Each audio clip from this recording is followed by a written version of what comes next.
وسلام على عباده الذين اصطفى صلى الله تعالى عليه وعلى آله وأصحابه ومن والاه أما بعد. So we are continuing our discussion of the Tafseer of the last 10 surahs of the Quran. The last time, week before last week, we went over Surah 110, which was Surah Nasr, إِذَا جَاءَ نَصْرُ اللَّهِ وَالْفَتْحِ. Today, inshallah, we are going to do Surah number 111, Surah Lahab, or as it's also known, Surah Masad.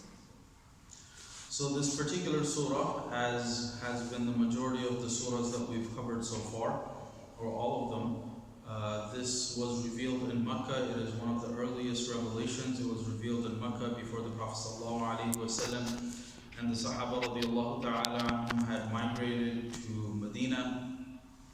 This particular surah is significant because it is named after a particular opponent, enemy of the Prophet ﷺ. In the entire Quran, the epitome of evil is shaitan, right? Shaitan is the worst creation of Allah, within the paradigm that Allah subhanahu wa ta'ala sets up. However, shaitan is of course not a human being, but rather a jinn. Within the species of human beings, the worst human being that is often brought up is Fir'aun. Right? The Pharaoh Musa alayhi salam is considered to be the epitome of evil, but who is also a human being. Despite the fact that Fir'aun is looked at as such, there is no surah dedicated to Fir'aun. There is no Surah Fir'aun. In the entire Quran, out of 114 surahs, you do not find the Surah of Fir'aun. Right? Fir'aun is usually mentioned with Musa alayhi salam, and it is the contrast of Musa alayhi salam. Musa alayhi salam is good and Fir'aun is bad. So for this particular surah to be named after an individual who is an opponent and an enemy of the Prophet ﷺ is very significant. It is not the length of the surah, of course. Surah Lahab/Masad is only 5 verses, but the fact that Allah dedicates a chapter to an individual shows either their status or their infamy, right? So the connection between the last surah that we did was, which is Surah al-Nasr, and this surah, is that Surah al-Nasr talked about the results for the believers, right?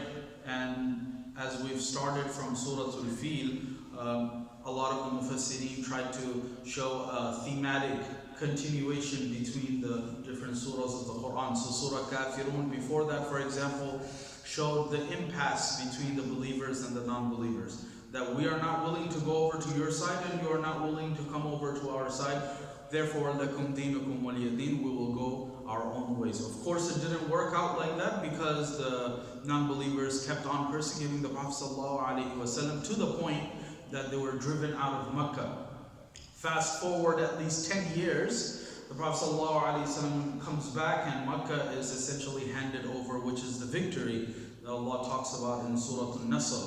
So Surah al-Nasr was the result of the believers believing in the message of the Prophet ﷺ and in the religion of Allah subhanahu wa ta'ala. And Surah Masad is talking about the results for the unbelievers, those who did not follow the message of the Prophet ﷺ, what happened to them or what will happen to them. And of course, even though Allah is using the name of a particular individual, right, and his spouse, this is for all of those who oppose the Prophet ﷺ and not specifically Abu Lahab. So that is the connection, that Surah al-Nasr talks about the result of the believers believing in the Prophet ﷺ's message, and Surah Masad talks about those who did not believe in the message of the Prophet ﷺ. What is the story behind the revelation of Surah Masad? I mentioned that it is one of the earliest revelations, and we know from the seerah of the Prophet ﷺ that the Prophet ﷺ began his da'wah to very, very close family members and trusted friends. So Khadija radiallahu anha, Ali radiallahu anhu, Abu Bakr radiallahu anhu, etc., etc. And it was within a very close circle. And this was a way for Allah subhanahu wa ta'ala to let the Prophet sallallahu alaihi wasallam quote unquote settle in to the mission, to get into the flow of things, to so to speak, but also to build the Prophet sallallahu alaihi wasallam for the next phase, which is going public. Right now, going and preaching the message in public. So, when verse number 214 of Surah Shu'ara, and this is where we know that the sequence of the surahs within the Quran, as we read them, they're not in chronological order. They are not in the order of revelation, right? Otherwise, Surah Al-Masad would be one of the earliest surahs. So one particular verse of Surah Shu'ara, which is Surah number 26, was revealed, which said, وَأَنذِرْ عَشِيرَتَكَ الْأَقْرَبِينَ, and warn those who are closest to you. In other words, your closest family, which meant the tribe, the clans. So the Prophet ﷺ very famously, for example, went and climbed the mountain of Safa, right? And if anybody who's gone to the Haram, you know that the mountains of Safa and Marwa are right next to the Kaaba. And of course, in those days, they were not broken down and within structures. They were open, they were mountains. So the Prophet ﷺ climbed not to the top, but the Prophet ﷺ climbed up. And because it was within the center of what we call the town, the Prophet ﷺ called out to all of the different tribes who lived in the surrounding valleys. And the Prophet ﷺ called them and the leaders. And when they came and gathered at the foot of the mountain, the Prophet ﷺ asked a very simple question, which is, you know me to be a trustworthy person. If I were to tell you that there's an army standing on this mountain waiting to attack you, would you believe me? And of course, they all replied, yes, we have never heard you say a lie, and of course we would believe you. The Prophet ﷺ said, then therefore you should believe me when I tell you that you should worship Allah and Allah alone and leave these idols. And his uncle, Abu Lahab, who was already very infamous for his temper, cursed the Prophet ﷺ, and he said, "Tabbat laka ya Muhammad," right? That may you be destroyed. Is this why you gathered us here, right? So Allah subhanahu wa ta'ala uses that particular phrase to start off the surah, Tabbat yada. Right? So it's the exact word that Abu Lahab himself used to curse the Prophet ﷺ, and Allah revealed the surah to the Prophet ﷺ, not only as a source of comfort that the support of Allah is still with the Prophet, but also as a warning to anyone who wanted to follow the example of Abu Lahab. Right? And again, the Prophet ﷺ had many enemies, and perhaps some of the most staunchest enemies were from his own family, Abu Jahl, Abu Lahab, but this one in particular, just for this one phrase. Again, there were others who did perhaps far worse, but Abu Lahab, because of this one phrase, earned himself the infamous the feature of being of having a surah named after him, right? And again, being an enemy of the Prophet ﷺ. So it is not sometimes perhaps the volume of what you do, but what the significance of what you do, or perhaps even what you say, can outweigh what you do. So the surah, again, is very short. It's only 5 verses, and it focuses for the most part on Abu Lahab, and also focuses on his wife, who was the aunt of the Prophet ﷺ. So Bismillah ar-Rahman ar-Rahim. Tabbat yada Abi Lahabin wa tab. And again, it starts with the same exact word that Abu Lahab had used to curse the Prophet ﷺ. So may the 2 hands of Abu Lahab be perished, and may he be destroyed. So again, even though Allah specifically says the 2 hands of Abu Lahab, it doesn't only mean that only the 2 hands of Abu Lahab will be destroyed or punished, but rather the entire person of Abu Lahab will be punished.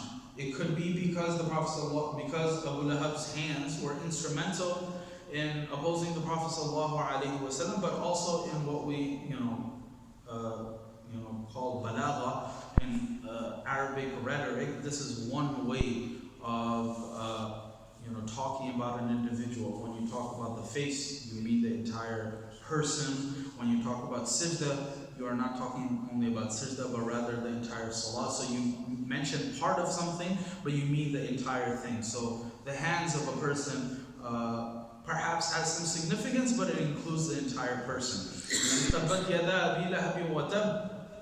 May the two hands of Abu Lahab be destroyed, and may he be destroyed. So the second tab is not just a repetition of the first word, but rather it's emphasizing the fact that his entire being will be destroyed.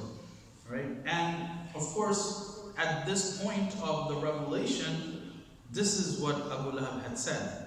That's all he said, because again, the Prophet ﷺ just went public with his message, and this was immediately the response, right? The persecution and everything came after this, right? But merely for that one sentence, this is essentially his this is what he will be suffering in the hereafter. مَا أَغْنَى عَنْهُ مَالُهُ وَمَا كَسَبَ. Before we carry on, Abu Lahab was of course his nickname, right? This was a name that was given to him. His actual name was Abdul Uzza. Abdul Uzza, again, the three most honored idols within the pagan customs was Lat, Uzza, and Manat.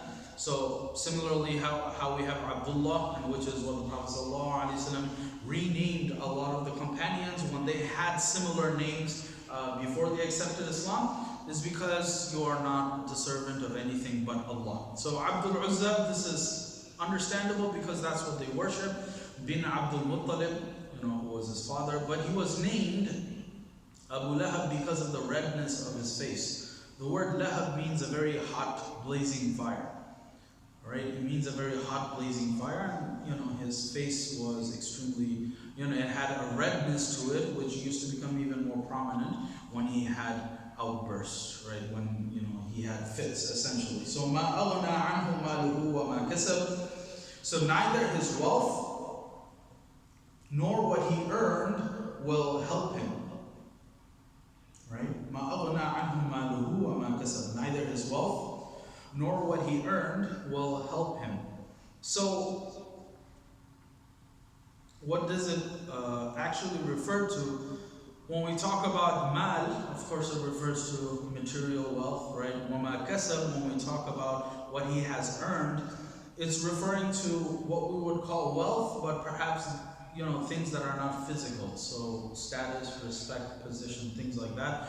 Those are almost as significant as wealth, but they are not physical, material possessions. So Allah says that whatever he has earned will not help him in the hereafter, will not prevent him from being destroyed, will not prevent him from being punished by Allah, right? Because this is what he had taken pride in, right? The fact that he had so much children, the fact that he had so much wealth, the fact that he was an honored leader of his tribe and his clan, all of these things would not absolutely help him in the hereafter. And despite the fact that he has all of this, his end result will still be sayasla naran dhata lahab. He will burn in a blazing fire. He will burn in a blazing fire. So again, the word lahab is repeated in this verse, and it is what we would call a pun, right? It is a play on words based on his name, but it is also signifying his punishment, right? So you are named Abu Lahab, and you will burn in Lahab, right? And the fact that the surah itself starts with the same exact word that Abu Lahab used to curse the Prophet ﷺ. So sayasla, very soon, Abu Lahab will be burning in a very, very hot fire, blazing fire. So ayah number 1, 2, and 3 specifically talk about Abu Lahab himself. Ayah number 4 and 5 talk about his wife, his spouse, and the aunt of the Prophet sallallahu alaihi wasallam, because she was also she was an active participant in prosecuting and hurting the Prophet ﷺ. Perhaps not to the level of Abu Lahab, but the fact that she participated, merited the fact that she would also be included in this mention with Abu Lahab in this particular surah, and she will also be punished in the hereafter. So that is it's a huge lesson for every single person, and this is something where, we talk about from the hadith of the Prophet ﷺ that, a person, for example, sometimes might not, be the originator of a wrong idea or an evil practice, but the fact that you propagate it, sort of puts you in that category, because instead of pushing back against it, you actively made sure that it continued, right?